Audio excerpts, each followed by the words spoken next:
Assalamualaikum warahmatullahi wabarakatuh. Saya Talita Menakunya. Di sini saya akan melanjutkan membahas materi dari teori akuntansi pada buku William Scott, chapter 11 tentang earning management. Baik, pertama-tama earning management adalah pilihan manajer atas kebijakan akuntansi untuk mencapai tujuan tertentu.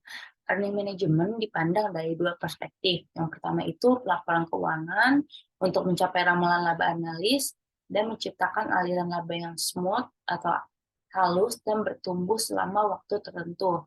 Kemudian yang kedua itu pengontrakan, yaitu untuk memproteksi dari konsekuensi atas peristiwa tak diharapkan ketika kontrak sulit dipenuhi dan tak sempurna. Setelah itu, earning management yang terlalu banyak akan menurunkan kemampuan investor menginterpretasikan laba neto sekarang, terutama jika earning management tersembunyi dalam laba inti, atau sebaliknya tidak diungkapkan secara penuh.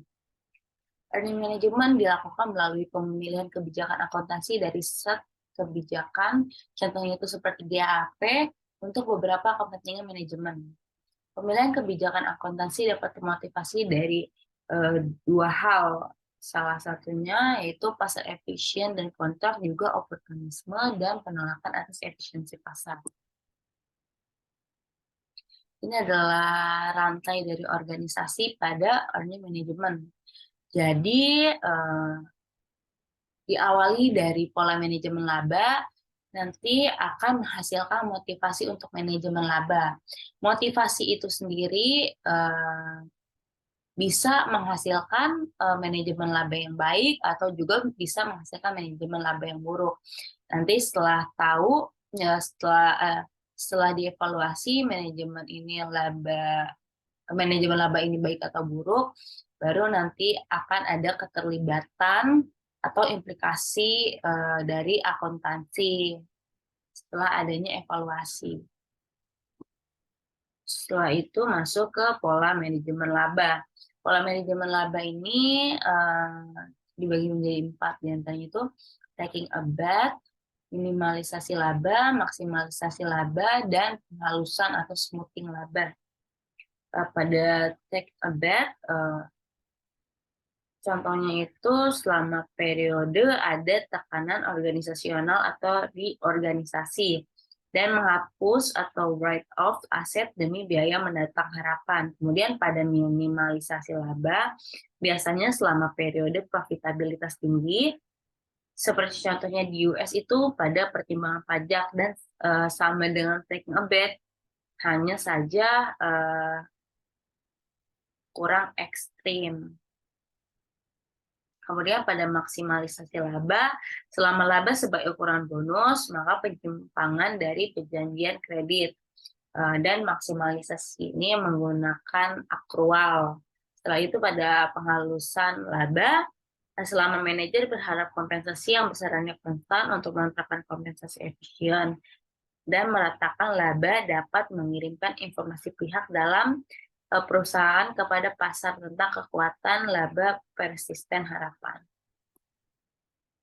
Setelah itu masuk ke tujuan earning management. Tujuan earning management itu diantaranya penentuan bonus, selain itu mencapai ekspektasi laba investor yang nantinya akan berpengaruh pada harga saham. Setelah itu ada juga penentuan kontrak uang, dan yang keempat itu IPO. Untuk yang belum tahu IPO itu apa, IPO sendiri merupakan kondisi ketika emiten menjual sebagian sahamnya pada publik atau masyarakat umum. IPO bertujuan untuk mendapatkan dana tambahan untuk melancarkan operasional perusahaan atau mempercepat kegiatan ekspansi. Kemudian masuk ke sebelum masuk ke konklusi, nah earning management itu memiliki dua sisi, yaitu ada yang baik dan juga ada yang buruk. Dalam keadaan baik itu contohnya seperti pengiriman informasi pihak dalam perusahaan, dan dalam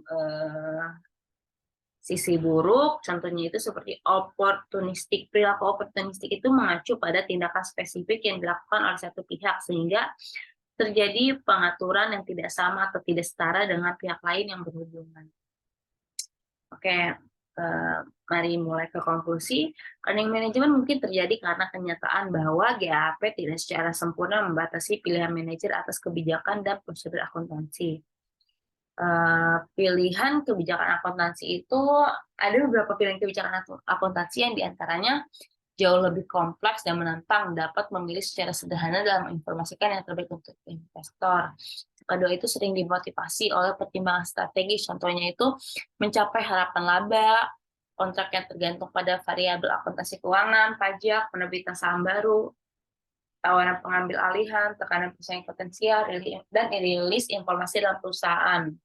Kemudian yang ketiga itu ada memiliki karakteristik game. Earning management tercipta ketika perubahan dalam GAP secara berkebalikan mempengaruhi manajer bermain dalam game.